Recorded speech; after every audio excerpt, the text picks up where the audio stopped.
Welcome to How Else Will We Know with Fleur. I interview people who have a connection to food allergies, plus other interesting topics as well. Let me tell you what happened to me back in 1951 during my... This show is meant for fun and to inspire thinking and curiosity. We are not giving legal or medical advice of any kind. Thanks for joining.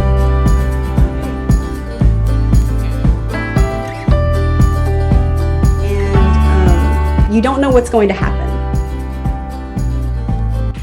Hi, I am so excited to welcome Darren Lyn, father, husband, reporter, to speak with me today. Darren, hi, thanks so much for being here. Awesome, Caroline. Thank you. I'm so excited to do this interview with you. Yeah, I am too. I'm a little bit nervous because you are a professional reporter. So I know you're going to run rings around me, but I'm going to try to keep up with you, okay? No, definitely not. You are amazing in what you do. So I might actually learn a thing or two from you from this interview. Maybe we both will. Okay, deal. Okay. Well, there's so many things I know about you because I met you on Twitter and we've talked a lot. So there are so many compelling stories. And I'm not sure exactly where to start, but I will begin with what's near and dear to my heart, which is the subject of food allergies. And my son has multiple food allergies, but he also has something called EOE, which is eosinophilic esophagitis. And all that is inflammation in the esophagus. So that can be caused from food allergies or acid reflux. And they're starting to say that it's more acid reflux than anything else. And I recently found out that you have been dealing with acid reflux for maybe 20 years up until the recent past, and you started finding solutions for that and strategies. And I would love for you to talk about that if you can. Caroline, you're right, 20 years, two decades. I was struggling with acid reflux. No matter what I ate, breakfast, lunch, dinner, I always had that heartburn feeling, that something in my stomach, my esophagus burning. And I took Mylanta and I took Tums, and, you try and drink, hot tea thinking that something warm will make it better. And I went to doctors upon doctors who would prescribe me like Prevacid and those sorts of things for acid reflux, and nothing worked. It may have alleviated some of the irritation, but it was always there. I'd always be burping, and you'd always have to turn to the side and burp or, turn away. And it was embarrassing, for lack of better words, because you're like, I don't want to be rude. I don't want to burp in front of anyone. I don't want to go to a restaurant, eat, and feel this in my stomach. And I'm with company, and then I'm here burping. But I did that for 20 years. Wow. So I finally went to an allergist to see if I was allergic to something. I know you're like, why did you wait 20 years? Because you don't think about those things. People don't think about allergists, and they're the best. No, exactly. So I went and did the whole test where you have to put those like 50 or 100 back pricks in your back to see what you're allergic to. So I ended up being allergic to some dust and some pollens and a dog and cat. And I have a dog and cat, which we'll talk about after. But nothing came up for food. No eggs, no gluten, no dairy. And so I asked the doctor, I'm like, well, what's going on? Because how do I know what foods to eliminate from my diet? And she said, well, I'm going to give you something that's not as scientific because it's not an allergy that you may have, but many people react to foods that either are acidic in nature or cause some level of acid reflux. And I said, okay, give me that list. So the doctor gave me the list, and it included things like onions, tomatoes, citrus, pineapple, mint, coffee, and alcohol. And I was like, excuse me, you just explained my entire diet.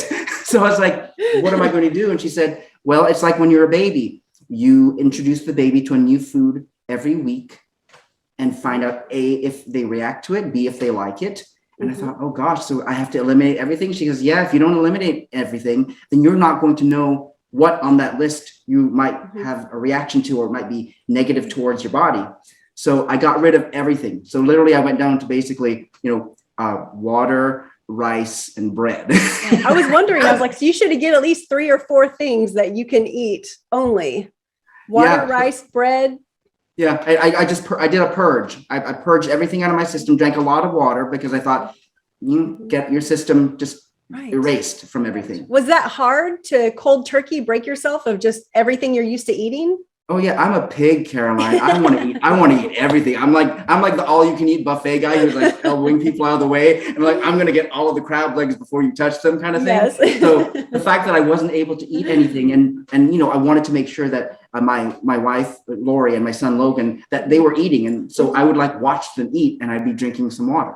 And it was hard, having a piece of bread, just a piece of toast without any butter or anything on it. But I did that for a week because I knew that if I want to really find out what's wrong with me, I have to do this. So once I did that purge, Lori asked me, well, what do you want to start with? I'm like, I don't know what to start with. So she's like, let's start with onions. I said, okay. So we, just made some onions with like some meat. Like I knew I wasn't allergic to any meat. So I said, it was, a steak and onions, right? It was a steak and onions with rice. So we did that. And during that week, it sounds boring, but we ended up cooking steak and onions with different spices for the whole week to see if I was okay. I really didn't notice anything. So we kind of checked that one off the list. And so we went to pineapple. It was simple. It's just having a pineapple. The moment I ate the pineapple, like that day, I felt it in my esophagus just burning. And I also noticed when I ate citrus and things like pineapple, that I would like feel like my mouth was burning and maybe get like a blister on my tongue or on my lip. And within the first 15, 20 minutes of eating the pineapple, I felt it. I felt my lips burn. I felt my tongue burn. And I felt all of this inside my esophagus and down to my stomach burn. And I knew right away, I told Lori, I'm like, it's pineapple. Pineapple. So let's get rid of pineapple. Yeah. Ding, ding, ding, ding, ding. So I got pineapple off the list, like literally within the first 10, 15 minutes of this trial. But since the pineapple was in my system, and since my mouth was burned, and since my stomach and my esophagus were burned, I had to go back to the prison diet again of, bread and water. Right. And so I cleansed for a week to make sure nothing's in my system, and waited until, I know it sounds awful. You're like, oh, you have cold sores, or you have sores in your mouth. It's not because of anything that you think, the negative connotations or stereotypes of having a cold sore or something. No. It was, I ate some food and it really affected me. Right. So I said, okay, let's go on to the next thing. So I said, let's do something that we like. It's chocolate. I said, that'd be a fun one. Let's do chocolate. Yeah. I ate the chocolate and I was praying to God that it wasn't chocolate. Nothing. I love my chocolate. And I like, if I wasn't going to have chocolate, we were not buying chocolate for the family. Okay? Ever again. So I ended up doing the chocolate with everyone, and we ate it. And I ate lots of it just to make sure. I figured if it was my last time, you might as well enjoy it. I was going to binge. It was like, just do the whole box tonight. Right. So we ate the chocolate and I felt great. And I was just, thank you, God, for not taking the chocolate off my list. So when chocolate was gone. We went to coffee. That's something that Lori and I drank every morning. Yeah. And so we went to the coffee. Are you giving us a hint here? You drank it? I drank the coffee, and the moment it went down my throat, it burned me. It burned me like it was as if you poured some acid down my throat. And I was like, no, I can't be. And so literally coffee went off the list. No. And I was really sad because that's the thing that you drink with your husband or your wife every morning, right? Of course. And you tell your friends, let's go out for coffee.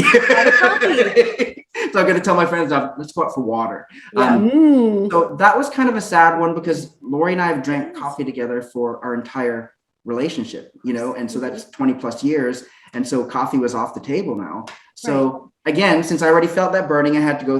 This is a process, as you're seeing. It's binge and purge. So since I already felt the burning, it didn't burn my mouth, but it burned everything inside. You felt it in your esophagus. Yes, I had to completely go ahead and start, cleaning my system again, so I didn't feel that in me. And it wasn't always a full week. Like like when your body knows when it feels okay. So we drank that coffee that day, and in 2 or 3 days of just drinking water, I didn't feel it anymore.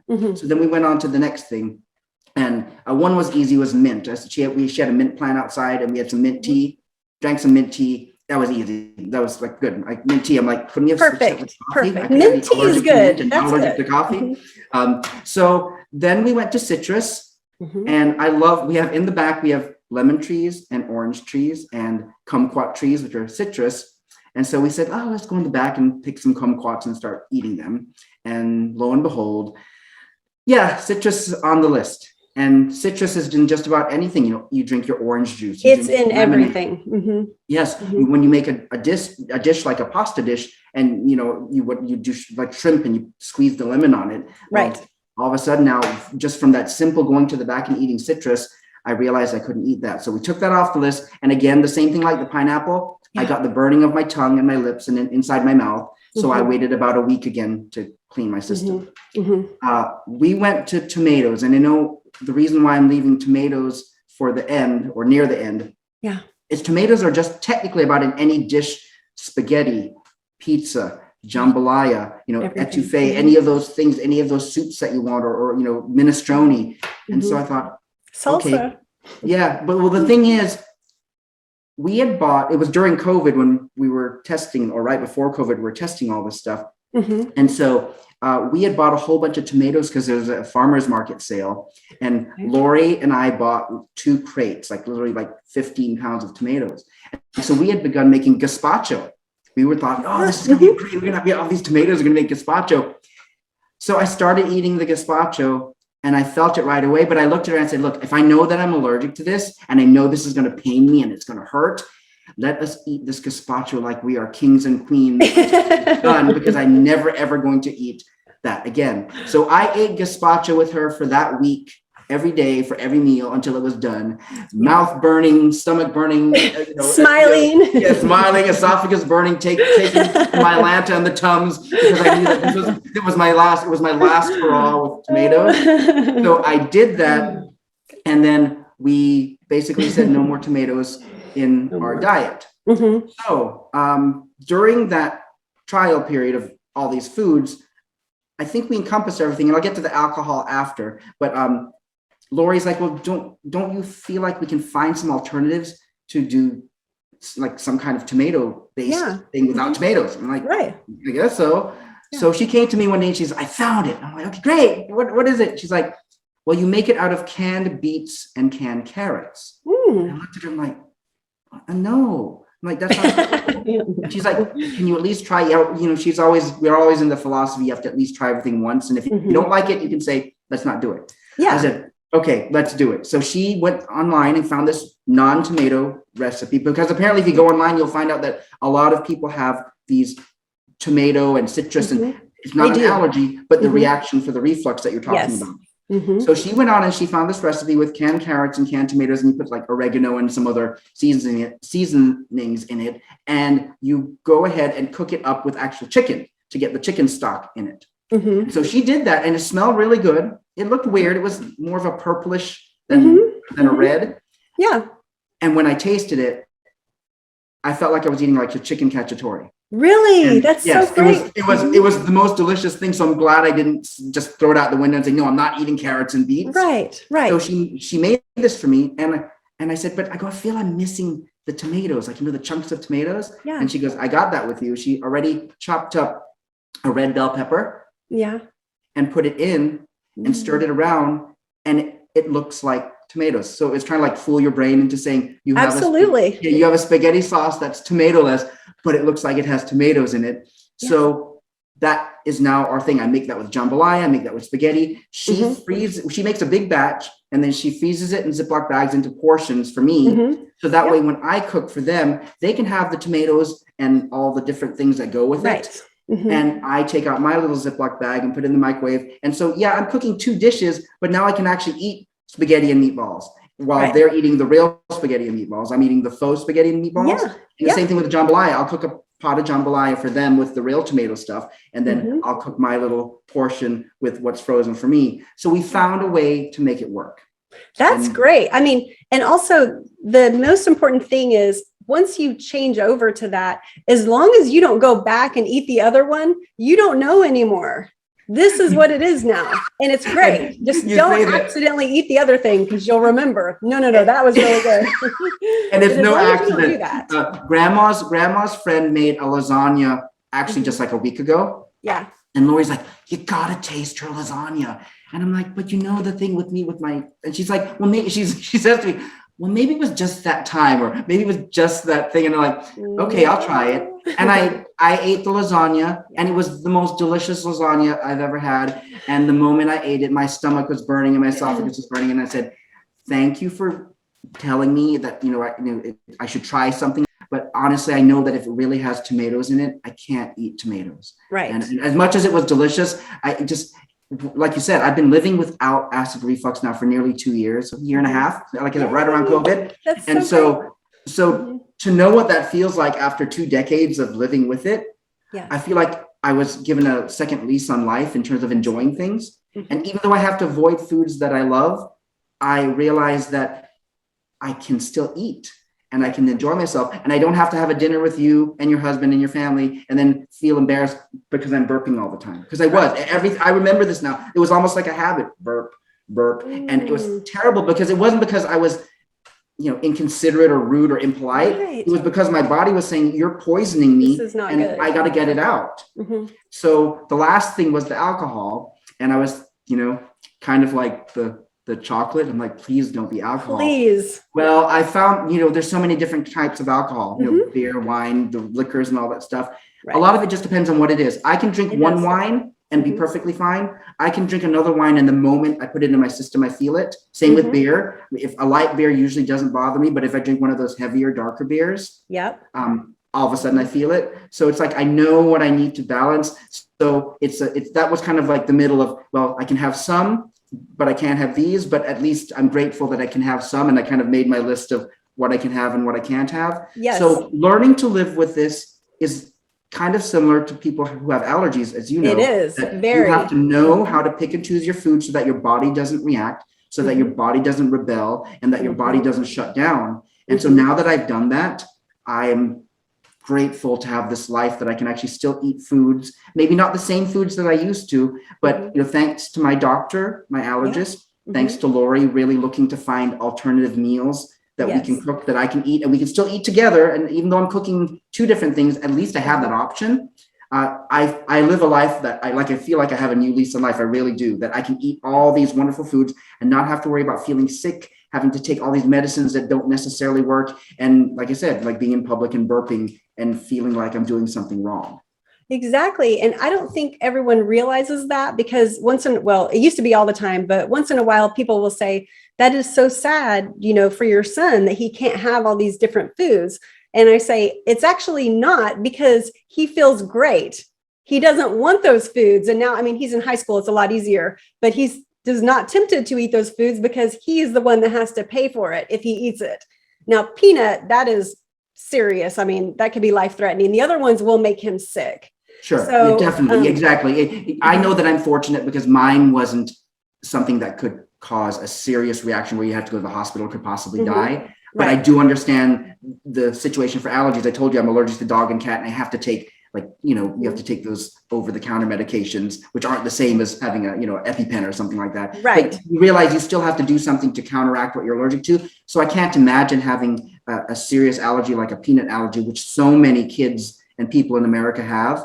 And so like you said, your son knows how to stay away from it. You know, as a mom, to keep him away from it. And so we are in that same boat, because I will rewind for a bit, but Logan was tested early on with allergies to gluten, eggs, and milk. And so I was nervous. That was early stages, third like 3 and 4 year old when we started testing him. And then the doctor did say they can grow out of it, but it takes time and we need to get tested every year. So we tested him all the way through probably 7 or 8. And finally the levels dropped down to nearly 0. So we're very fortunate. But during that time, as I'm sure you did with your son, with Alex, you have this fear in you of like, I hope he doesn't eat something that's going to get him sick. Of course. I hope it doesn't send him to the hospital. So yes, the whole thing with the acid reflux is really hand in hand, just like allergy. It is. And, acid reflux can cause the EOE, which is serious because it can cause your esophagus to be swollen. It can cause severe swallowing problems, digestive problems. So it sounds to me like your allergist just started head on with the acid reflux and didn't go into EOE yet. It's like she wanted to stop it where it was and they didn't move forward with that. Does that basically I got to go back and tell her, I love you. Thank you. I feel better. And I never have to come back to you again. Yeah. And I never want to see you again. Goodbye. So I feel very blessed. I really do. And even though it took 2 decades to get here, at least I did something or You was did. referred to something that gave me an alternative. Do I wish rewinding the clock that I could have found out in year 1 or year 2? Sure. Right. Obviously, I wasn't as educated in terms of when you think about allergies and things that cause certain things in your body that are making you feel not good, because you have all those remedies out there. Like I said, I was drinking Mylanta and eating Tums like it was candy. Like And you're thinking, Band-Aids. yeah, it alleviates the pain, or you get the over-the-counter meds like the Right. Prevacid, and you're like, yeah, I'm okay. It helps it, but it didn't stop it. Right. So the fact that I actually did get to do it, even though it was 20 years later, I am grateful every single day now that I can eat, and I don't have acid reflux anymore, unless I, poison my system with like, hey, honey, do you want some lasagna from grandma? Yes. Other than that, every day is perfect now, Caroline, and I'm Yes. really, really happy. Well, the thing is, 20 years ago, they probably didn't have this understanding either. So you're not as far behind as what you think, because it changes every year. They learn more and more. And it was funny to me what you said about, if this is your last time to eat tomatoes, then we are going to eat like kings. My son was tested. The reason we found out he had EOE is because we tested him for celiac disease, which is a whole mess in itself. It can cause like vitamin D problems and digestive issues. And he did not have it. But the only way to check for it is to eat wheat for a month. And then you have to do an endoscopy, and they take samples and check it. That is the only way. And he had not been eating it. So for that month, he ate like a king. He had toast, he had bread, any kind of, and he did not have celiac, but he still can't have wheat. But at least he doesn't have celiac. But he did what you did. He's like, if I'm going to feel bad. Well, good thing I didn't test that with the alcohol part. Yeah, that's true. Well, we have a secret that our son does not know yet, because with food allergies, like you said, all alcohols are different. Wines are different. I can drink certain wines and they're fine. Other ones, even expensive, I'll get a headache right away, halfway through a glass for whatever reason. I know which ones I like. I'm not one that just takes any wine. Like, what kind of wine is this? I don't want a headache in 20 minutes. But there are different levels of alcohol, like vodka, tequila. There are very high levels of alcohol that they have been processed and strained and refined. He is able to have some of those. At this point, as a teenage boy, he does not know that he actually could have alcohol. He thinks that's a good thing. That's a good thing. Sorry, son, but we have a really good surprise for you when you're 21. There you go. Perfect. He'll have a great 21st birthday. Useful information for you on that day. But until then, we'll just stick with what we know. But make sure he doesn't watch the podcast. We'll give him more information later, but that's so great. I love hearing that. And we focus so much on the food allergies. We have not put that much investment in the acid reflux part, but I think we're going to start looking into that now, just for fun, just to see if there's anything bothering him more than something else.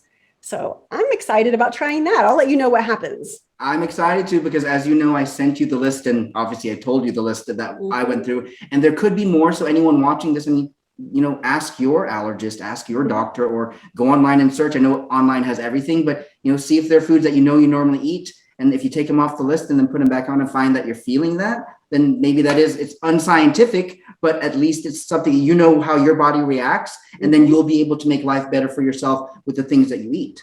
That is exactly right. And it's unscientific right now, but they're looking into all of these things. So research could come out in a few years, and then it will be officially scientific. See, so we're just ahead of research. We're geniuses. Like, we're so far past the research, but no. Okay. So I'm excited to hear about that. But there's something else I want to talk about, which is funny, but it's only funny because you're okay. And what's funny to me is most people fear medication allergies. And it's because you don't find out you have it until you're also sick, or you are going in for surgery. You're vulnerable, and then you get hit with a medicine allergy. That's usually how it happens. And so you are an adventurer, and you decided to experience a medicine allergy at the same time as something else everybody fears, which is getting bitten by a poisonous spider. Like, why couldn't I win the lottery instead of having those two rare things happen, right? Well, I would love for you to explain what happened to you with the spider and the medicine. Okay. Well, as you mentioned at the beginning, I'm a former reporter, even though I do some freelance still. I used to report full time. And so here in Houston, I was here for about 5 years reporting, and you covered everything. When you're a general assignment reporter, you do everything. You do things with the government and elections to a murder or a fire to anything else in between. So it was a weird story. It was a person who got thrown off of a bridge in a rural area, and so he was alive, but they found him. So we had to go to that area to kind of retell the story. So I wear this when I go. I'm not wearing like outdoor boots and clothing. And so we went out and we're in this field and we're walking around, and I did feel something bite my leg. You think in mosquitoes, all those kind of things when you're out there. Of course. And so we did the story, went back, and I went on the broadcast at night. It was fine, but the next day, my right leg started getting swollen, and I could see there was like a black spot, a black mark on there, and it started to really hurt. Right. And so it didn't look like your typical like a fire ant bite or a mosquito bite. No. And so I said to Lori, I'm like, I better go to see a doctor about this. So we went to the doctor. They looked at it. They said, we think it's a bite of some kind of insect bite. And I'm like, yeah, I understand that. I go, but I don't really feel good. Right. And they're like, well, we're gonna prescribe you some penicillin, or take some ibuprofen for the pain, and we send you home. Yeah. So they sent me home, and I started feeling even worse. And so I went to the doctors again, and I said, I really think I need to get this treated. So they actually admitted me to the hospital, and they started doing tests and doing all these things, and then they gave me, instead of pills of penicillin, they put me on IV penicillin. And I'm in the hospital. I'm getting sick. It's a direct line into your body. Direct line into, when they hook you up in the hospital to the IV, and that going right into your veins. Yes.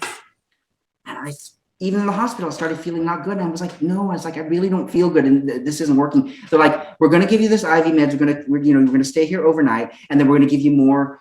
They gave me more medicines, and one of them again was penicillin with other stuff like painkillers and this. And they sent me home. So they sent me home, and it progressively got worse by the day. So this was like on a Monday, and by Friday, I was curled up in a fetal position in my bed, and my leg didn't feel any better. And Lori's sister was in town from Minnesota, and she said, I got to take you to the hospital. Something's wrong here. And I said, I go, it can't be just the hospital. They've done this twice now, and they've sent me home. And she says, do you have any other specialties that you can call? So even though I was like on death's doorstep, I said, there's an infectious disease specialist. I said, let's call him. We called the office, and normally you have to wait like months and months out. And I was like, I must have sounded that desperate. I'm like, I'm going to die. I need to see what I'm going to die. I know it was really, I'm like, and at that point, I didn't even have enough energy to like scream, I'm going to die. I'm like, I'm going to die. Please see me today. I need to be in. So I went in, and, God bless their souls. They took me in. The doctor immediately saw me and saw my leg. My leg had turned almost black. And I have some pictures, and I'm hopefully I can try and dig them up. Well, like, why would you say pictures for that? You took them, right? So I think we need to see it. Yeah, my leg had turned black and had lesions all over my right leg. And the doctor's like, we're admitting you right now. So even though I went to a doctor's office, they're connected to the hospital, and they admitted me right away. And so they went through all my medications with me, and the doctor like immediately said, how long have you been taking the penicillin? I said, well, it's pushing on 2.5 weeks now, since all the different people I've seen. And he's like, I don't know for a fact, but I'm going to start there. They started putting some other IV fluids in me. He goes like, we're going to flush your system. They put some steroids in me and whatever other medical things, and stopped me on the penicillin. And I was in the hospital for about a week, and thank God for that doctor. He was right. I'm allergic to penicillin, but I didn't know it. No. I've never taken penicillin. I guess they have all sorts of antibiotics, and all the antibiotics throughout my life, I never got penicillin. So I don't know if that's a good thing or bad thing. Should I have had a negative reaction when I was in my 20s versus my 40s? Or is it best that this happened now, and we had the medical technology in Houston? As you know, Houston has the best medical center in the world. And so, we're better to be sick than in Houston. Better to have it in Houston. Yes. So he diagnosed that. We got through it. I was grateful. I recovered. And now I have to, and everything, when you go to the pharmacist, go to a new doctor, go to a specialist, that medications part that you don't think is that big of a deal. What medications do you take, and what medications are you allergic to? that is crucial, because if you're allergic to any medication and they give it to you because it's some sub-layer in another med that they're prescribing to you, that could make you really sick or kill you, as well, as you know. And so now that I know that I'm allergic to penicillin, it's like full disclosure and everything. And honestly, right before we did this interview, Caroline, I was reading someone sent that they now wear their medical bracelet. I haven't gotten a medical bracelet, but you know what? You're never too old to learn a new trick. I think that's the next thing I'm going to look into, is getting a medical bracelet that tells anyone, and you know, heaven forbid something happens, but my family's not around me and they take me to the hospital, that I'm allergic to penicillin. So actually that's the next step. I'm going to go get a medical bracelet to have on in the event that I go somewhere and no one's there that knows that I'm allergic to penicillin. Right. I think that's a good idea. And if you start looking for those, they now have a lot of really cute designs. And, you know, I mean, it makes a difference. It doesn't have to be like these solid rectangle, you know, that people have worn. It can be. Well, I'll make sure that it matches with my outfit. You should do that. And maybe I'll get different colors for the different shirts and ties that I have. Yes. And you know what? This is a bit extreme, so I'm not recommending it to you necessarily, but I have seen where people have had that tattooed on them because they've had their bracelet come off and they have some tattoos and they've put it on their body, like on the inside. Start me down that road. Lori is going to have to do a Zoom with you about, you know, why I'm not here anymore. Well, if you put it like on the middle of your lower back, that might be cool. Okay, there, maybe not. But it just shows that people have figured out that helps. You go to a doctor. No one expects to have to go to the hospital. We just don't think we'll ever have to, but you might. Not. Something could happen. So you could get bit by a brown recluse, not know it, get shipped off to the hospital. Yep. And I tell that story and I say to myself, I can't make that up. No. You know, it sounds so far-fetched, but I can't make that up. And forever, I will remember the story of the guy getting thrown over the bridge, and I had to go, you know, recreate the story. And then that's when the whole, you know, spiral of near death happened. Yeah, for you. Yeah, for me. It's only funny and an interesting story because you're okay, because not everybody is okay when these things happen. So I'm glad it worked out for you. Yeah. And I think the guy who got thrown off the bridge was in better condition than me. He was like, sorry, bro, that happened. I'm so sorry, man. You know, I hope you feel better, as opposed to me like empathizing for him that, hey, dude, I'm sorry you got thrown off the bridge. He's like, dude, I'm sorry you almost died from a bite and penicillin, right? So yeah, it turned out, you know, I'm happy to say that all parties involved in the story are okay. That's good. That was Texas, correct? He got thrown over a bridge. Oh yeah, it was somewhere. It was a rural area near Houston, so it wasn't in Houston, but it was somewhere around Houston. That sounded like Texas to me. Yeah, Texas. Someone got thrown off a bridge. Okay, and that's just like a normal place. Yeah. He got thrown off a bridge, so like to go check it out and see, you know, what happened. Okay. Sometimes they say the person jumped off. Well, was he suicidal? No, he just jumped got off. To fight. Everybody threw him off the bridge. It was a dare, and I don't know, but. So you have had these, I guess they could call them near-death experiences. I'm not sure, but serious experiences that you've had. And it kind of takes me to your son, Logan, who in his own right is a miracle child.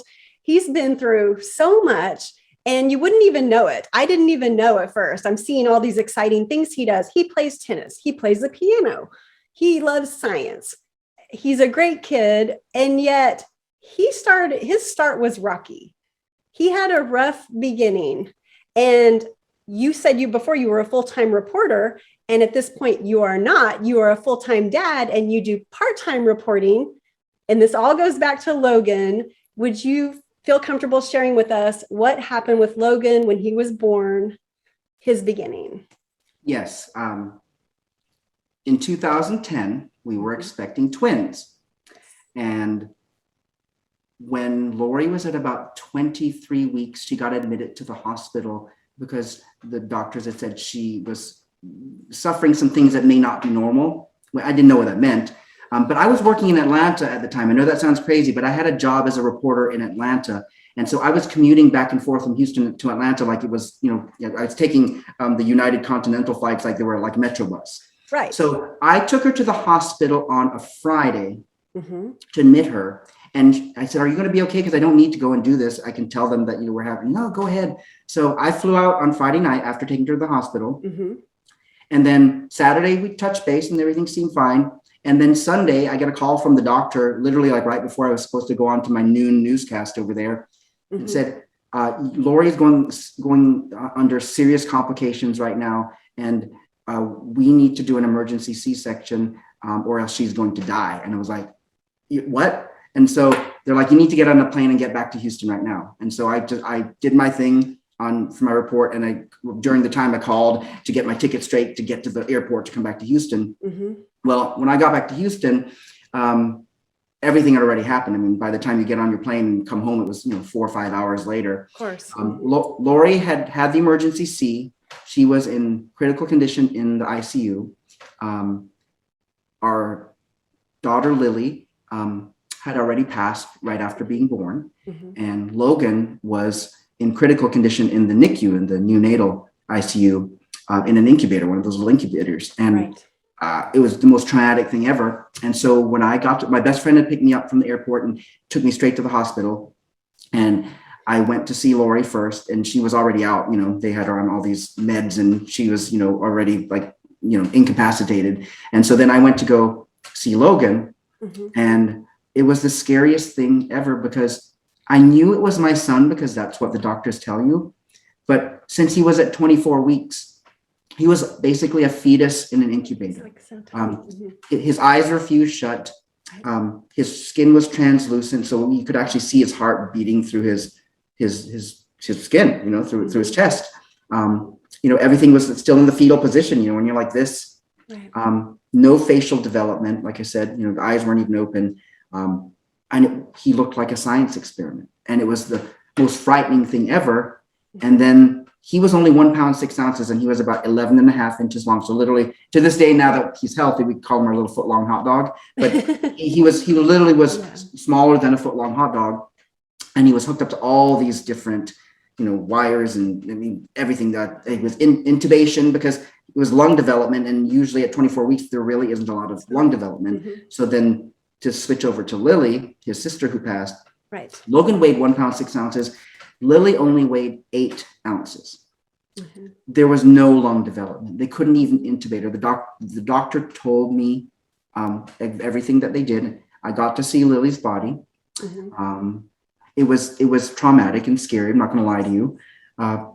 But after realizing the scope of things, of where Logan is now and where Lily is, the actual doctors who do all the pre-pregnancy stuff said that Lily's heartbeat was supposed to be stopping at week 18. So the fact that we even got to week 23 and then to week 24 is miraculous, because it was called a discordant pregnancy, where both of them were in different embryos. And then Logan's embryo was getting the nutrients and getting bigger, and then Lily's wasn't, and so therefore she wasn't getting anything else. So that's, again, I don't know the full scientific, that's what I was told. So that's what happened. So basically Lily wasn't getting really anything anymore in terms of nutrients, and Logan was, but they're still sharing this area. And so Logan still had to, find a way to come to the world if it were a chance. And so if Lily had passed at 18 weeks, Logan likely would have suffered the same fate. So our story is that Lily, as a big sister, said, I'm going to get you out, little bruh, and I'm going to bring you into the world and give you a chance. So she made it to 24 weeks. Logan and Lily came out on April 25th, 2010. Lily was born at 2:15 p.m. Logan was born at 2:16 p.m. And as soon as Logan was born, Lily passed. And that was her way of saying, I got you out. Now it's time for you to do the rest. And so we started the world with trauma, but that story, even though I'm going to rewind in some things, that story reinforces that, God has a plan for everything. I can't tell you how many hours of endless crying that I did. And then when Lori finally got well, we shared the crying. Because she's in the hospital too at this point. Yeah. I'm in the hospital taking care of my wife, who is in critical condition. And she had something called HELP syndrome, and I don't know exactly what it is, but it's where all your liver enzymes and your blood pressure goes sky high through the roof, and it happens during pregnancies. It's more of a rare occurrence, and this whole rare thing, like, can I win the lottery? That's very rare.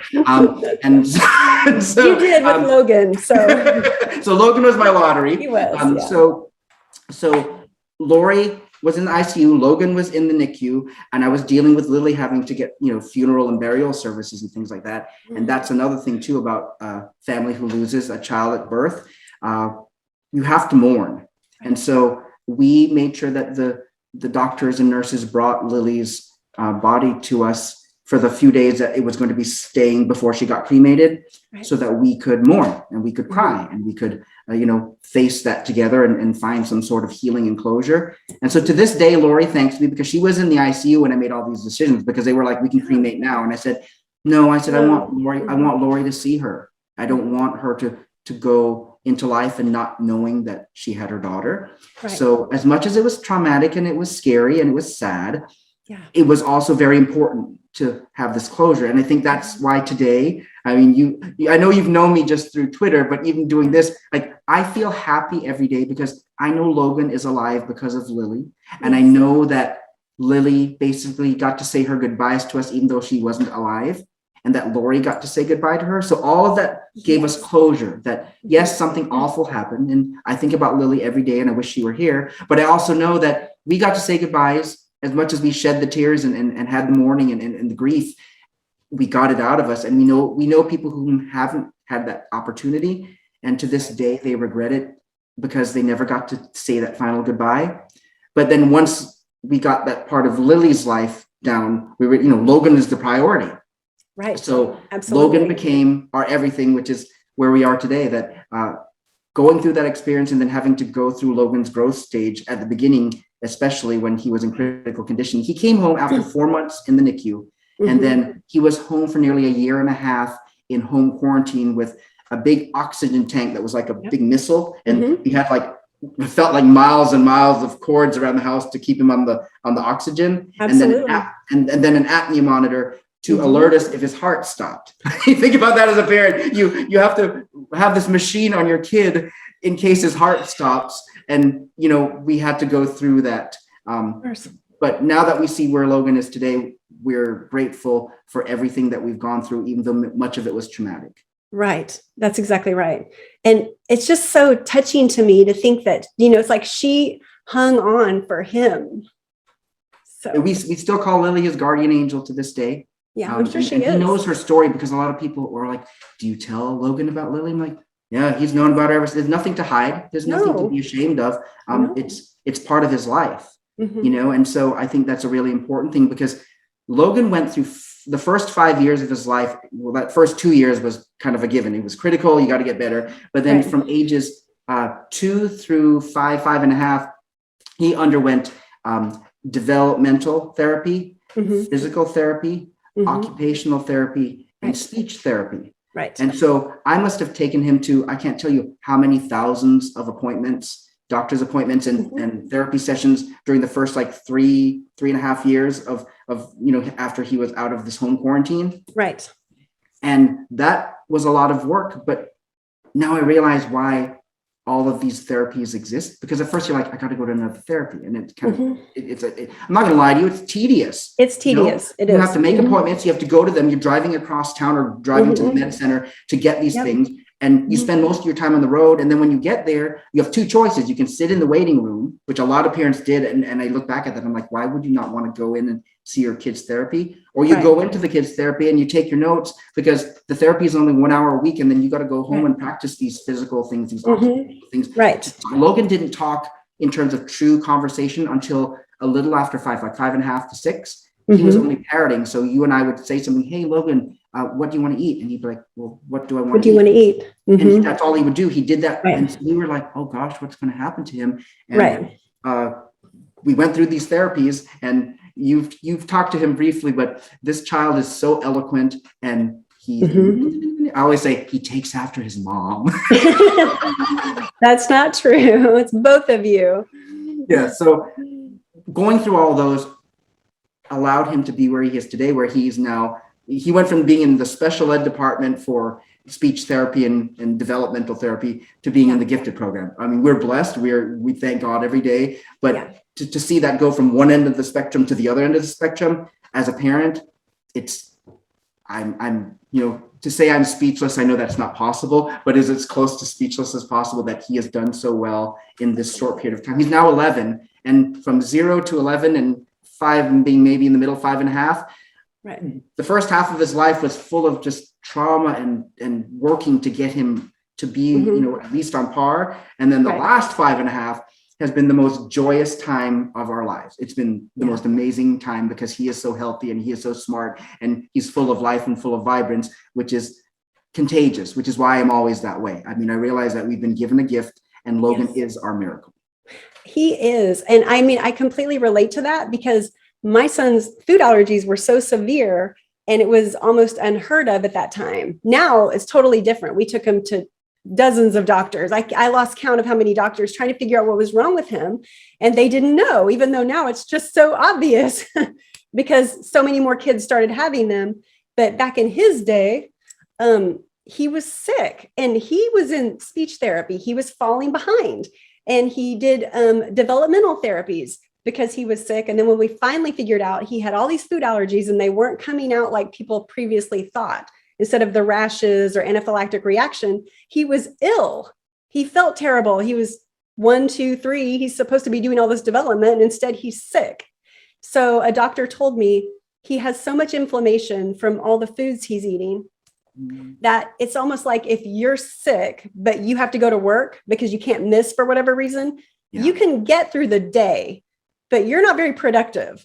You're not at your best. Well, here he is in prime development years, supposed to be learning to talk, learning to do things. And he's ill like you are when you're overcoming something and you have to go to work. That's what he's doing, except he doesn't know about the world. He doesn't know what he's even doing. So it's kind of the same thing. The first part of his life was rough trying to get through all of this. And we did not know what to expect. Like you with Logan, I had no idea what the end result was going to be. Is he just sickly? Is he never going to be okay? What's going to happen? And then now, fast forward, he's doing amazing in high school. We know what it was. We worked on it and corrected it. And we do not take that for granted ever. No, I'm so happy for Alex. I'm happy for you guys because your child is the most important thing, or your children are the most important thing to you in your life. And so to see them struggle is painful and it is scary. I'm not going to lie. You know firsthand. But then to see them overcome and triumph, that's where the joy comes. That's where the reward, kudos to all of us. Yay. Well, and the interesting thing about Logan being born early, I used to, a long time ago, worked at an adoption agency, and we've had a couple of babies born really, really early, like 23 weeks, and one was born at 21 weeks. So I've seen those babies in the incubator, and it is very shocking. And everything they do to get them to development. But then it's interesting because you have your birthday and then you have the day you were born, right? So that's a tricky one. Like you were supposed to be born, like they'll say, well, he's a year old, but actually he was born way before that. Yes, no, funny you say that because for the first 5 years of his life, we knew that even though he was born in April, he was supposed to be born in August. Right. So Lori would always bake a cake in the August. I want to say it was like August 17th. And she would always bake a cake and we would have a second birthday for him. So we did that through when he was 5. And then when he came 6, we didn't do it. And he's like, aren't I getting a second birthday? I'm like, dude. I'm like, wait a second. Most kids get 1 birthday. You've been getting 2. He's smart. He's not going to give that up. But it's a significant difference because by the time they do get to their actual birth date that they were supposed to be born, right? They're much closer to what that would have looked like versus when he was born way early. So it's hard to not celebrate that one as well.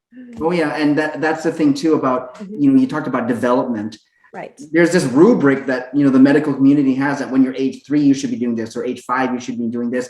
And as you know, if you have a child that has some developmental delays because of whatever the reason, you're going to get to 3 and you're going to be like way down on the rubric. You're going to be like near failing. Right. And that was another part that was really scary for us because we thought, is he incapacitated? Is he debilitated? Right. Is he going to have like a long-term cognitive defect or of some sort? And not that would be a bad thing. You still have to work with it, but there's that not knowing because you're looking at this rubric and say, they give you the check marks and say, check this. Is he doing this? Is he doing this? And he wasn't doing 95% of those things. And so when he did get past that hump between 5 and 6, it was like having the world taken off your shoulders, having, you know, that monkey on the back, off your back, Right. as they say. It was one of those things where the rubric didn't apply to us. Right. We were in a different stage, but that's maybe a hope to people who may be watching this and say, hey, you know, I have a kid who is not really up to par and he's only 4. Don't listen to those No, people. keep going. Yes. Yep, keep going. Fight for your child every minute of the day so that they will have the opportunity to be successful and to, you know, do it at their pace, because everybody works at a different pace. And that's what we learned with Logan, that he worked at a different pace for the first 5-6 years. And now he's accelerated way beyond the curve. So if you look at that part of the curve, you're going to be like, no, he's not on the rubric. He knows too much. You know what? Everyone's different. Every child is different. And you need to celebrate that and work with them for their pace. That's right. Because it's really important to know nobody gets to skip development. Even if it's slow, you don't get to just, if there's a hole, you can't just build a little bridge across. You have to go down, fill it up, keep going. So our kids maybe took the long path, but they still ended up in the right place. Yes, So they did. We're very grateful. Now, how much gray hair we have, or if our hair fell out, you know, that's when you need to shave your head, Caroline, and then no one can see the gray. I'll ask my husband. I'm sure he'll be fine with that. So it's just wonderful. Back to everything being around Logan, just like everything's around my child.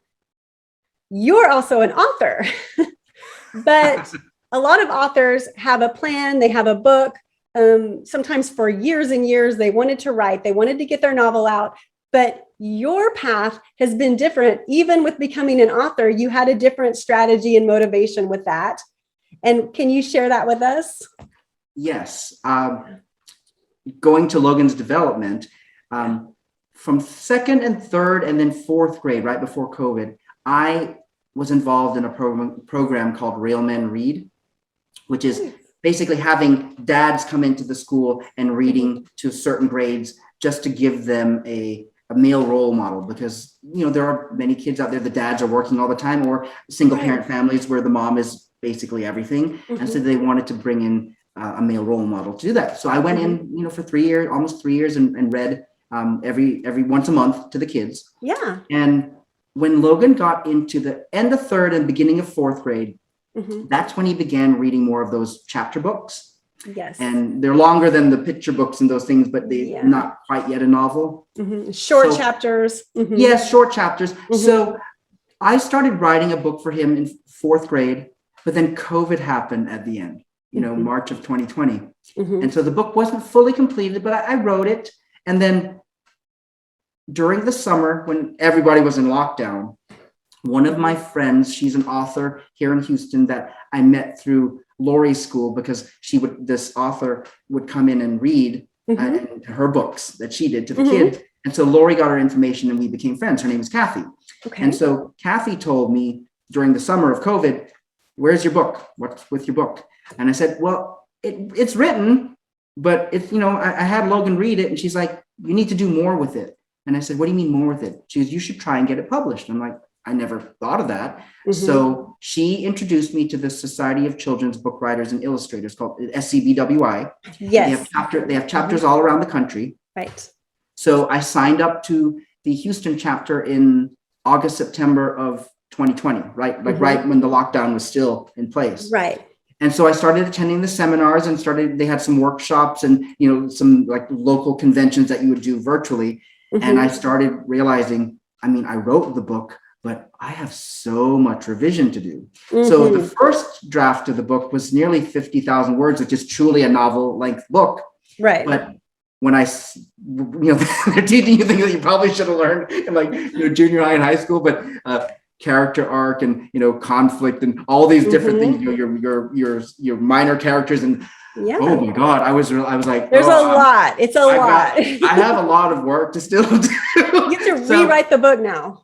I did. I rewrote the book, and it took pretty much from November through the new year of this year, 2021, to really revise it. And when I say I revised it, even though my main characters are the same and the storyline has the same gist, the actual meat of the whole piece was rewritten. So I rewrote it 95%, 95%, Right. and trimmed it now to 22,000 words. Well, now I got caught in limbo. They say that a middle grade grade novel should be between 25 and 50,000. It has a set length. And that a children's chapter book shouldn't be any longer than 20,000 words. And I'm like, So my friend Kathy, God bless her soul, she went through a complete line edit with me and went through like a whole rubric of things for me to work on with story development and character arc. So that's what I'm working on. She just recently got it back to me within the last month or so. And so it kind of is like the cycle again. Now that it's coming to Thanksgiving, I'm going to be doing the full revision from Thanksgiving through the new year. I'm hoping to have that new book, the old book to the new book to the newer book written for revisions. And then I'm going to be participating in some of the PitMad, which is the Twitter pitch group, to see if you can find an editor or publisher, an agent. I have sent out some queries, not a ton, and I've gotten some good feedback and a couple requests for my script, but nothing has materialized, which is fine. I know that I wrote this for Logan, and ultimately when I get the final draft written, it's going to be for him. So whether or not it gets published traditionally or just a self-publish for us, we're going to be fine. And I also promised Logan that I would write him more books to his age group and genre as he goes through high school. So, you know, it would be overzealous because I thought, I can write him a book a year. I cannot write him a book a year. That's too much. But I loved the idea that you decided you would write a book and more books and do it at wherever he was, his reading level, so that he could read your book at that level. And that's the beauty of being a stay-at-home dad. I know I'm privileged to stay at home, and that Lori says you can stay at home, because I told her when Logan became really into the full swing of things at age 6, I said, I can go back to work if you want. And she said, no. She goes, I didn't realize how much you weren't at home until you were at home. Right. And she said, I want you to be home and I want you to see him grow up. And we don't want a nanny to take care of our kids. We want us to. And even though it's role reversal, she still will like give me that eye. She's like, I was supposed to be the one to stay home with Logan. Yeah. You're supposed to be working. And it's so like, what happened? It flip-flopped, but it's been the biggest blessing to be home with my child, as you know, you with Alex, and see him grow every day and get to go to a piano recital, get to go to a soccer game, get to participate in his Mandarin class and his award ceremony. And the thing is that if I were working, I would never in a million years have a chance to do that. No. So I'm grateful to be able to do that. And then the whole thing with writing him a book, I'm hoping by the time he graduates from high school, maybe I will have written three or 4, maybe 5 books.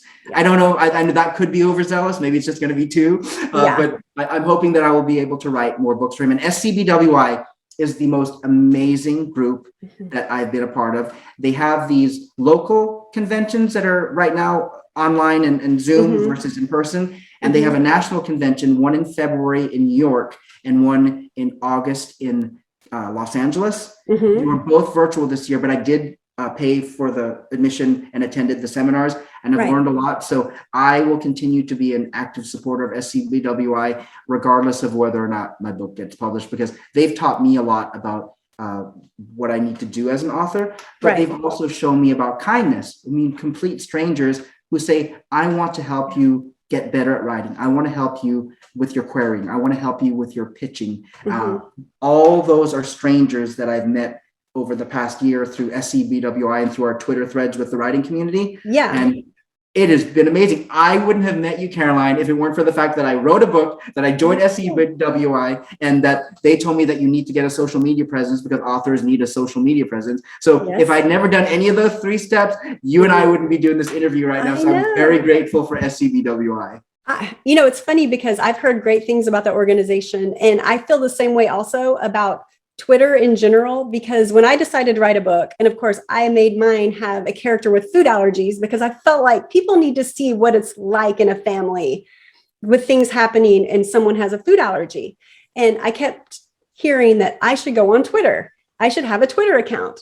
And I said, no, I've heard Twitter's terrible. Everyone there's negative. No, that is false, at least not in like the writing community, the food allergy community.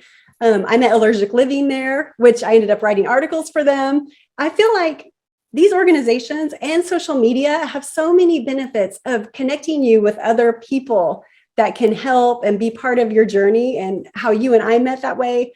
It's just, I think it's really neat.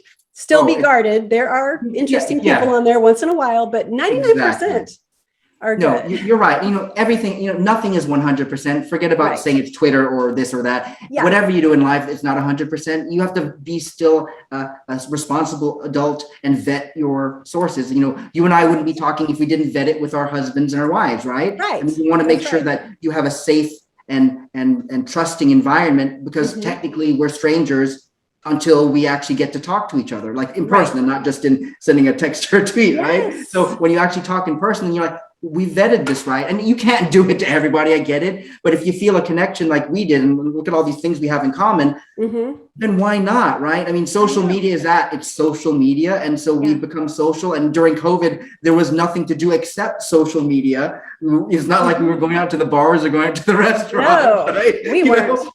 And then where else could we meet someone who doesn't live in your city? You live in Dallas. I've met people in Switzerland and Sweden and Canada. Canada, Mexico. So it has turned out to be quite an amazing journey to go on this Twitter thing, even though it was originally meant to be with my book writing, my authorship, and the S.C.B.W.I. It has transformed and blossomed into this amazing situation where we are sitting here right now talking to each other.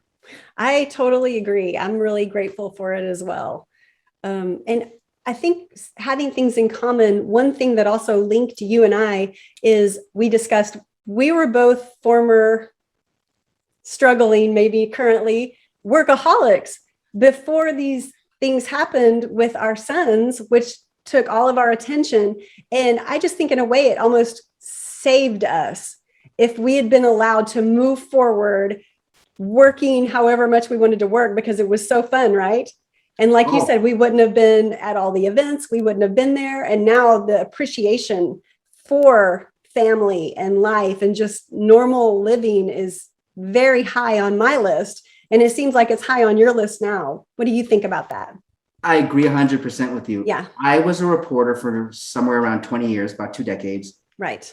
And I'm not going to lie to you, it was the best job ever. I loved it. It was fantastic. I got to travel all around the country. I got to travel around the world for some of my stories and got to meet thousands and thousands of people, just your regular, everyday, average Joe to some of the, the most famous people in the world. And to say that I did that and know that I could continue to be doing that and realizing I'm a stay-at-home dad and what did I choose, then you realize as much as that reporting job was the most awesome thing in the world, being a stay-at-home dad and being super dad or super mom in your case, wow, it's the best job in the whole world. I wouldn't trade it for anything. You could pay me $1 million now to say, go be a reporter somewhere. And I'd say, no, I'd rather make $0 and stay home with my child and watch him grow into the beautiful young man that he is.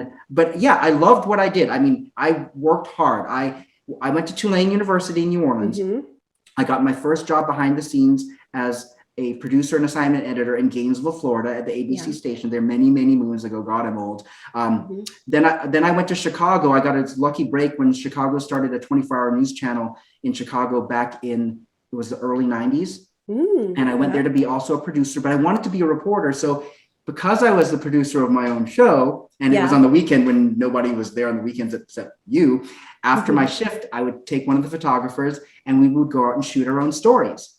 And so one of my the very first story I shot was with this up and coming, unknown at that point, artist named Alex Ross.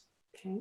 And so I'll flash forward to Alex Ross in just a second, but I did the story with him and it became one of the stories on my reels to start sending out to be a reporter. So I'll go back to the reporter side, but the Alex Ross thing, you fast forwarded, that was like nearly 30 years ago.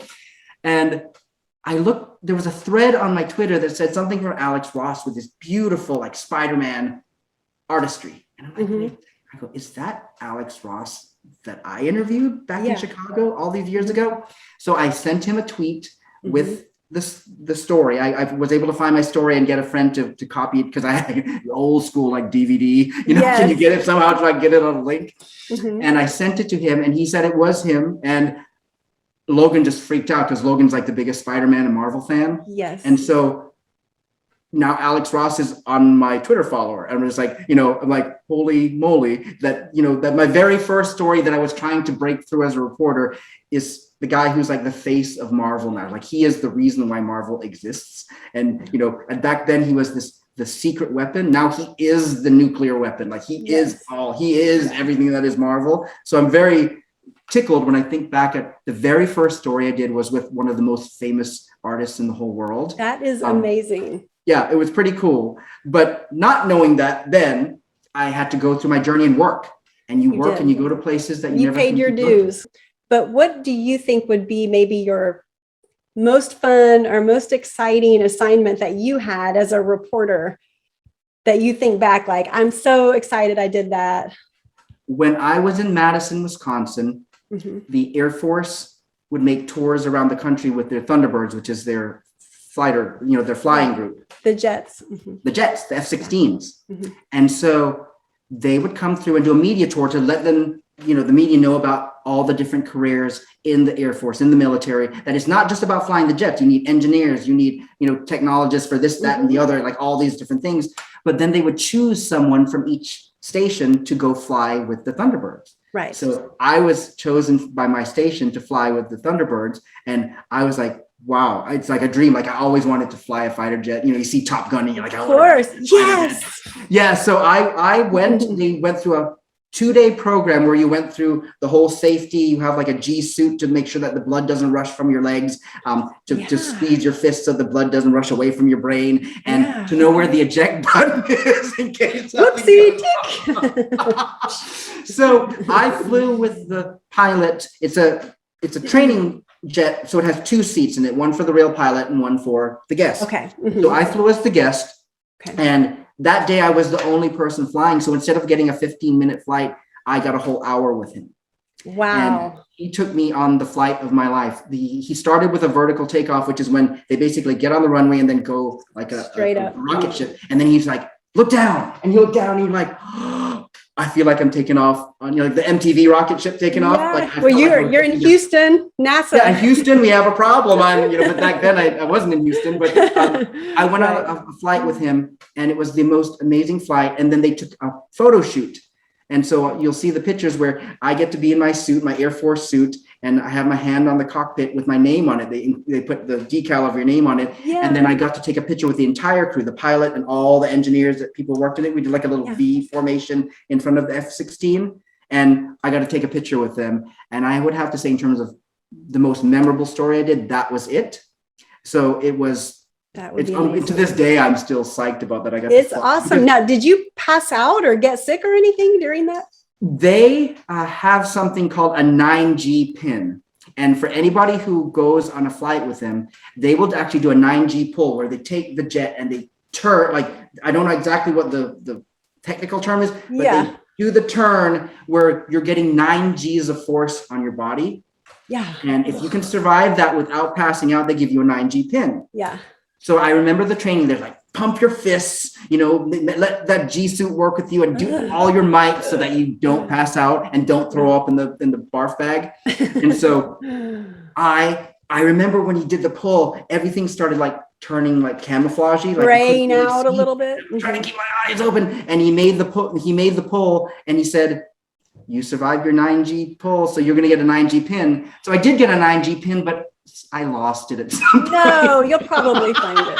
But see, for me, I would have demanded a pin, even if I had passed out. Like, I should get something for passing out in this plane. Yeah, and I should have learned from back then that maybe I should have tested my allergy situation back then, because for 2 days straight, I only drank water and nothing else because I didn't want to throw up. And they actually have an in-flight camera. Yeah. So that was part of my story, that when I had done that, and they actually have people taking the barf bag and throwing up. And I'm like, I do not want to be that person who is on their in-flight camera throwing up. No. So I drank water for 2 days straight and no food. And so that's a good idea. Yeah. So when I was done with it, I still felt kind of queasy because that's a lot of forces on your body, but I didn't feel like I was going to throw up. That was a wise move, because you never know if that made the difference. Like if the night before you'd had a big steak dinner, still in your belly, and then you're.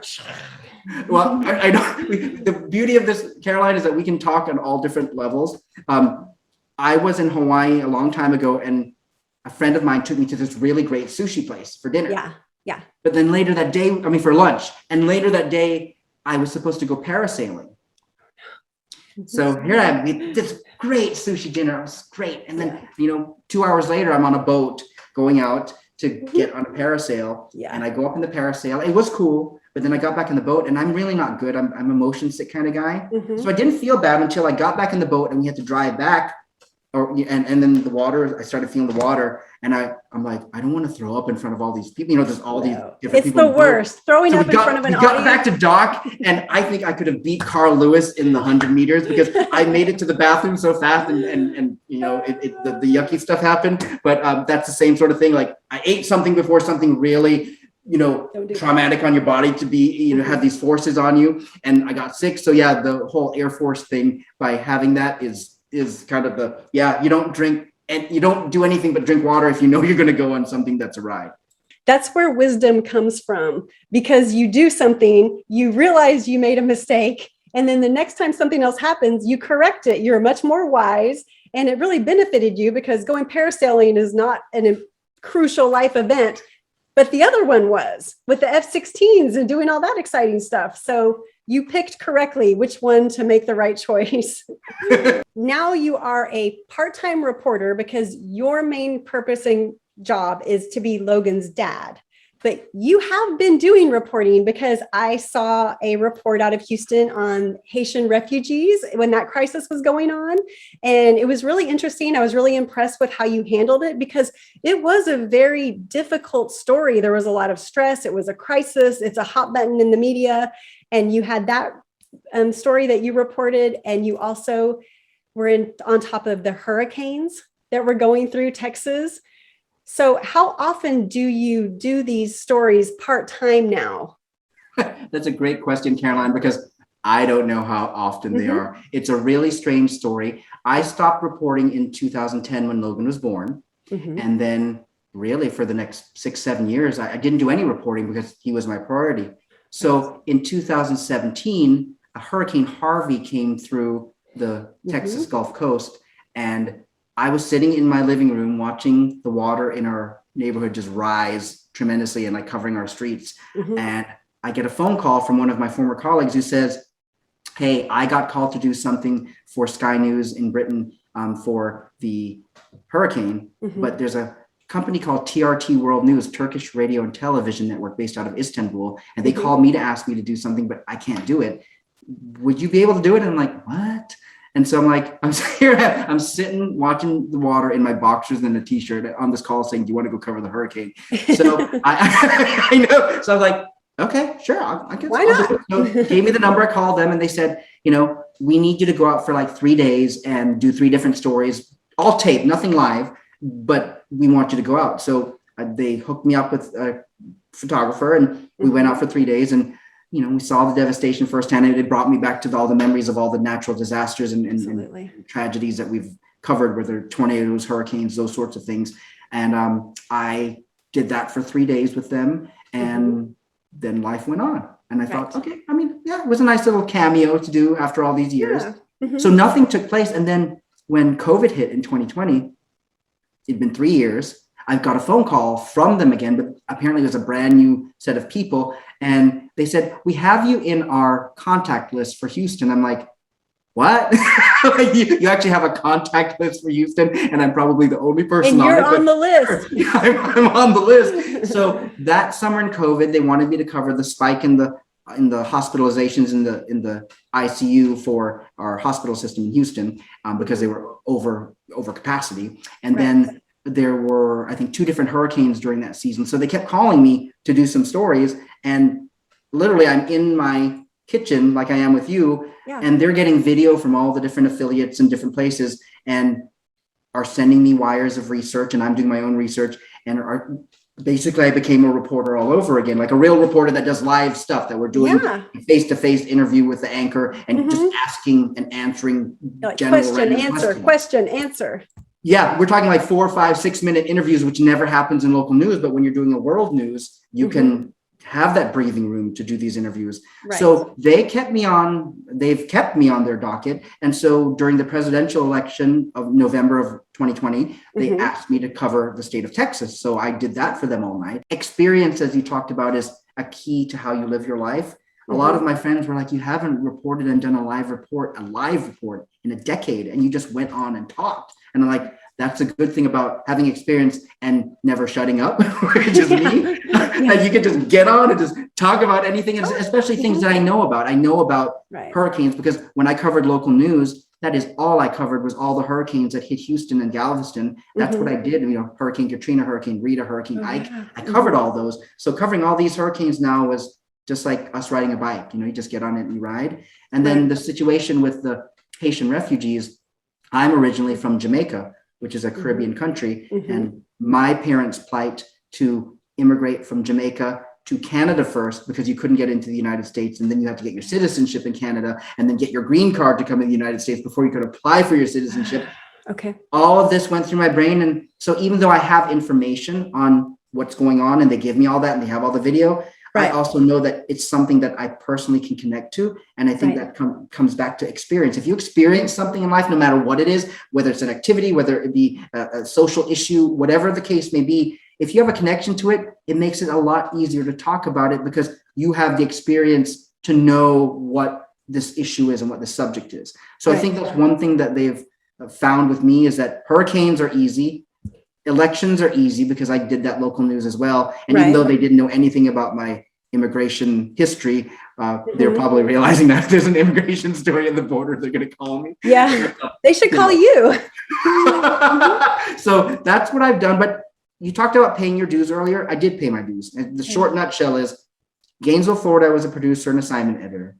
Chicago, I was a producer, assignment editor, and started my reporting career. But then I had to, if you wanted to truly like bite the bullet and pay your dues, you have to go to a small little tiny place to start reporting. And I went to a little place called Wausau, Wisconsin, which is like northern Wisconsin. Madison is the capital, and Wisconsin is in Wisconsin. Wausau is about 2.5 hours north. So I went to Wausau to report, and then I went to Madison. But being in Wisconsin is where I met Lori, my wife. She went to the same wedding my former colleague went to, and his sister taught school with her at her school, and we met at the wedding. So, you talk about everything in life happening for a reason. It does. So that's what happened there. Then she moved to Minnesota to be a teacher there near her sister and brother lived there. And then I got a job in San Diego. So we're far apart. And then she got a job in Turkey to go teach English in Istanbul. And so everybody was saying to us, why are you, if you love each other, why are you like moving halfway around the world? And it was, you got to follow your dreams. And she wanted to go teach abroad. But then 9/11 happened when I was in San Diego, and it was on my transition to come to Houston. And so when that happened, I had asked her to move back to Houston and not be in Istanbul because she was an American over in the Middle East country with things happening so volatile after 9/11. So she moved here to be with me, and I worked at KTRK, which is the ABC station, for about almost 5 years, 4.5 years. And then I got a really wonderful opportunity to work for ESPN for 3 years. And they actually, funny enough, they saw my hurricane coverage.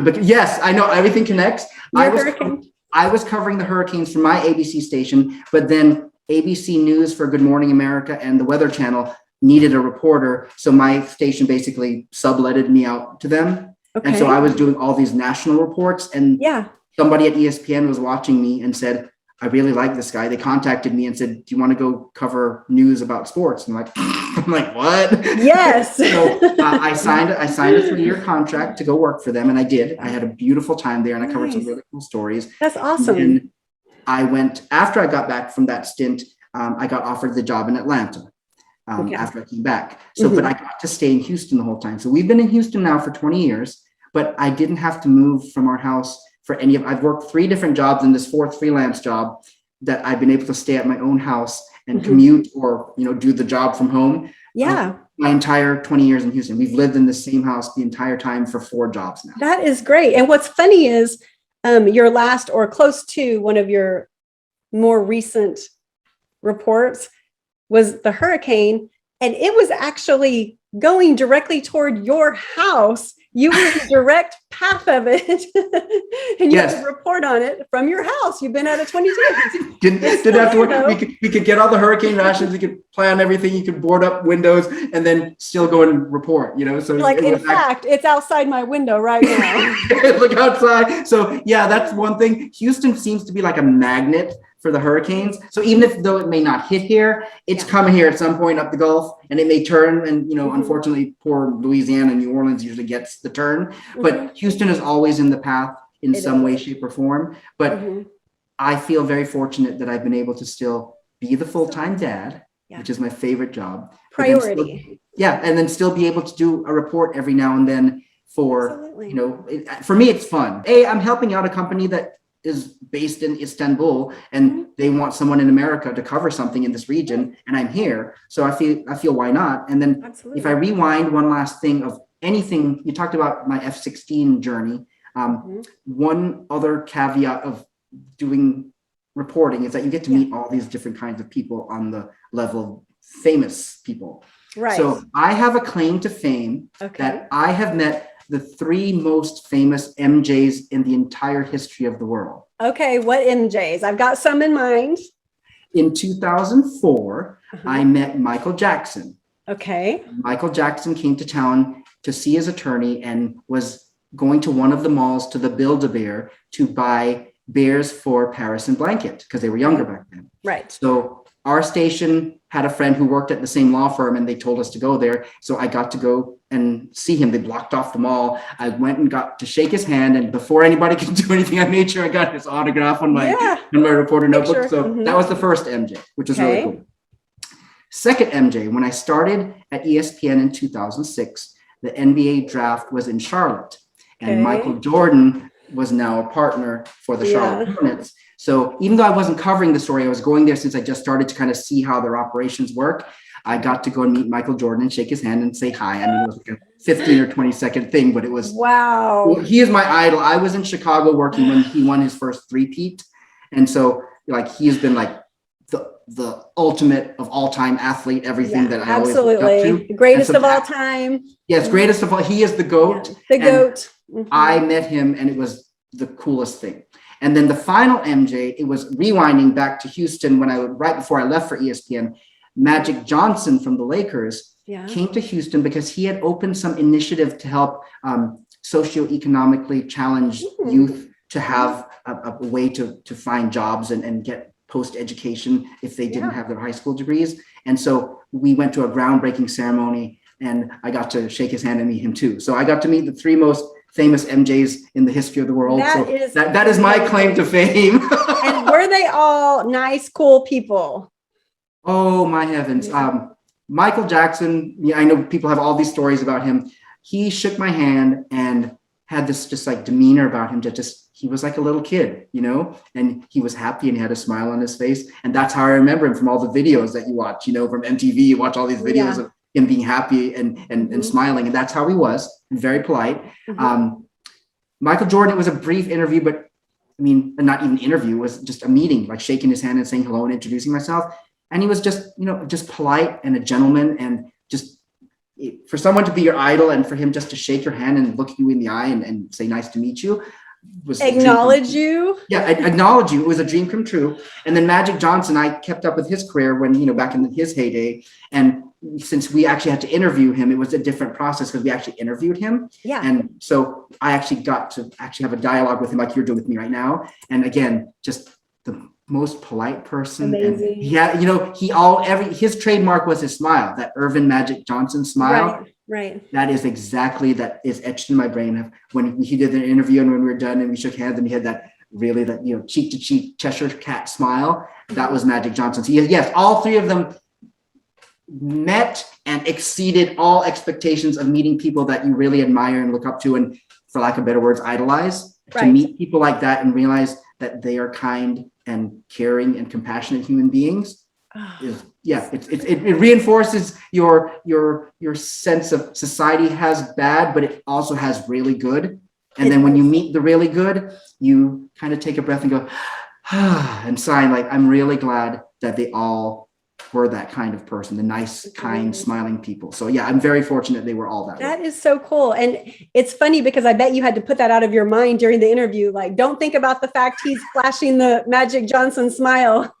You do, you really have to like keep your composure, even though inside, any reporter would be lying if they told you if they didn't meet someone that they liked and admired, that they're not doing cartwheels in their head because they're like, I'm getting to be in front of someone that I've looked up to, that I've admired, that I've idolized, or whatever it may be. Like posters on the wall and their picture. I back in the day when they had the QVC channel, and after the three-peat in Chicago, you could buy it's the Michael Jordan autograph frame picture. It's buy one get one free. I bought them and I've never put them up. You're like, why didn't I bring those? I'll send you one then, because I have two of them and I've never put them up. So I did buy them back in the day. So I have a buy one get one free autographed Michael Jordan frame photo. Well, thank you so much for being here to speak with me. I really, really enjoyed it. You are such a compelling, interesting person. And I hope you'll come back and talk to me again when your first book is published, so we can talk about that adventure and then catch up with what's going on with you and Lori and Logan and your part-time career. What do you think? I think it's awesome, Caroline. This has been the most fun interview I've ever done in the history of my reporting and media. And I'm not just saying that because it's you, because we have the time to talk about everything and everything in between. I have enjoyed this so much. And, if I get that book deal one day, great. And if I don't, I will still come on because I love you that much. Well, you'll do self-publish and then you can come on and talk about that. Deal. All right. Thanks so much. Take care. Thank you, Caroline. Bye. Bye. The only way we can keep learning and growing is to keep asking questions. So we're going to keep finding knowledge and sharing information, and we'll do it together. Thank you for watching. I'm Caroline Fleur, and we'll see you next time.